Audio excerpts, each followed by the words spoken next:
ওই যে দেখেন চুলের কাটিং কি মাশাআল্লাহ। সারা রাত ফেসবুক মেসেঞ্জারে চ্যাট করে, একজনের 3টা 4টা গার্লফ্রেন্ড, এক একটা মেয়ের 4টা 5টা করে বয়ফ্রেন্ড। হুজুর এগুলো আপনি বুঝবেন না, প্রেম করবো সবার সাথে কিন্তু বিয়ে কাউরে করবো না। আপনারা মনে করছেন আমি বুঝি না? এই ছেঁড়া প্যানের সংস্কৃতি মুসলমানদের না, ওই বড় চুল কাটার সংস্কৃতি, ওই চুলের ভিতরে কালার দেওয়ার সংস্কৃতি মুসলমানদের না।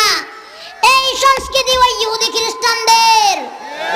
যারা যাচ্ছে মুসলমানকে কোনোভাবে গ্রাস করতে পারবে না, তারা জানে বদরের যুদ্ধে নবীর সাহাবী মাত্র 300, আর ওই আবু জাহেলের লোকের অভাব নেই 1000-এর উপরে।